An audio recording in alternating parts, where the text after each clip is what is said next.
ہمارے تو انفرادی معاملات بھی بہت پست ہیں، ہمارے تو معاملات آپس کے غلط ہیں،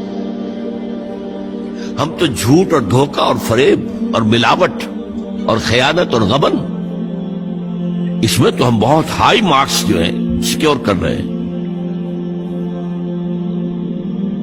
جارج برنارڈ شاہ نے کہا، میں جب قرآن پڑھتا ہوں تو محسوس کرتا ہوں کہ اس سے بہتر کتاب ممکن نہیں، اور جب مسلمانوں کو دیکھتا ہوں تو محسوس کرتا ہوں کہ ان سے زیادہ ذلیل قوم کوئی نہیں۔ یہ گواہی ہم دے رہے ہیں، یہ محمد کے ماننے والے یہ ہیں، یہ ہے امتی محمد کے، جو اپنے پاؤں پہ کھڑے نہیں ہو سکتے، جو اپنے معاملات مینیج نہیں کر سکتے، بیکاری، یہ اور کہاں ہے وہ دین؟ کوئی ایک ہی دنیا میں دکھا سکتے ہو کہ یہ ہے دین؟ آؤ see with your own eyes, this is دین الحق۔ یہ جو میں نے آپ سے کہا تھا نا، یہ بڑی نازک ذمہ داری، بڑی نازک، اس کا ایک اندازہ آپ کو ہو جائے گا خطبہ حجۃ الوداع سے۔ حضور نے جو خطبہ دیا، اور وہ عظیم ترین خطبہ ہے تاریخ انسانی کا، آخر میں موٹی موٹی باتوں کو پھر دہرایا۔ دیکھو عورتوں کا خیال کرو، عورتوں کے حقوق ادا کرو، دیکھو غلاموں کے ساتھ نیک سلوک کرنا، جو بھی تھی۔ پھر آپ نے ایک سوال کیا، الا هل بلغت، لوگوں میں نے پہنچا دیا یا نہیں؟ 1.25 لاکھ کا مجمع تھا، آج سے 1400 برس قبل 1.25 لاکھ کا مجمع بہت بڑی بات تھی، بہت بڑی بات، جبکہ ابھی اسلام صرف جزیرہ نما عرب تک محدود تھا۔ آج بھی پہلے کبھی ہو جاتے تھے 28-30 لاکھ بھی، ان مینیجیبل ہو رہا تھا معاملہ۔ اب سعودی عرب کی حکومت نے کو مینیج کیا، پابندیاں لگائی تو 20 لاکھ، یہی ہے نا، 1.25 لاکھ کا بند۔ اور اس کا نقشہ میں دکھا دوں، ایک ایک حرف آپ 3 مرتبہ کہہ رہے تھے۔ داہنی طرف رخ کر کے کہا، وہ سنا، پھر مکبر کھڑے ہوئے ہیں، اس نے سنا اور آگے پہنچایا، اس نے سنایا آگے پہنچایا، لاؤڈ سپیکر تو تھا نہیں، کوئی پبلک ایڈریس سسٹم تو نہیں تھا۔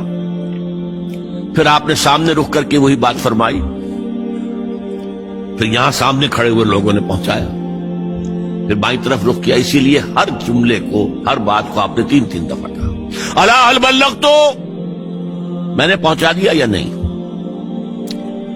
اور عام عادت صحابہ کی یہ تھی کہ اول تو حضور کے سوال پر خاموش رہتے تھے کہ واللہ ورسولہ عالم، یا اگر جواب دیتے تھے تو فرط ادب سے بہت مختصر جواب۔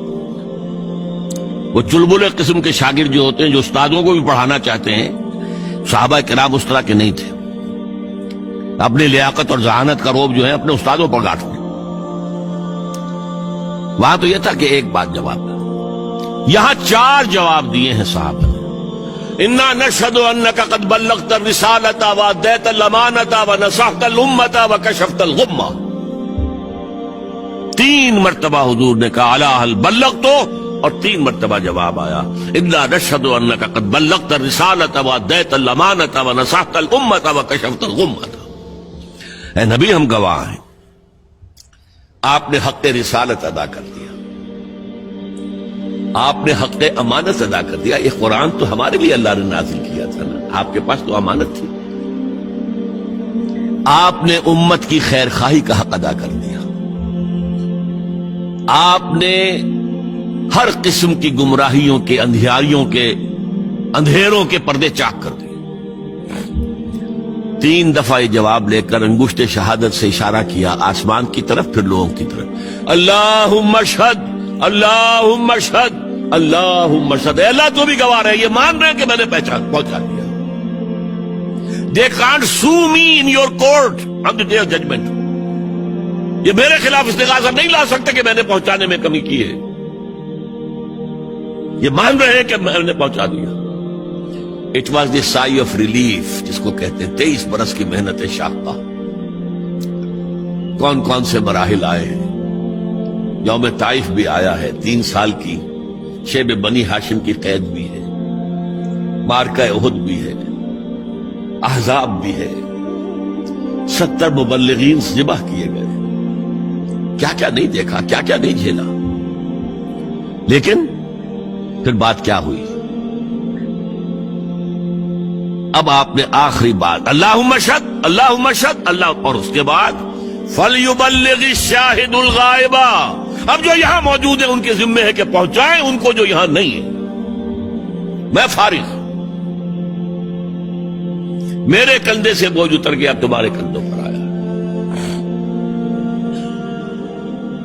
اب اس غائب میں وہ بھی تمام لوگ شامل تھے جو اس وقت دنیا میں تھے اور وہاں نہیں تھے. شاہد اور غائب کا لفظ آ گیا جہاں سے میں نے بات شروع کی تھی. شاہد اور غائب، شاہد موجود، فَلْيُبَلِّغِ الشَّاهِدُ الْغَائِبَ، اور غائب میں وہ بھی ہے جو قیامت تک آئیں گے. یہ ہے اس امت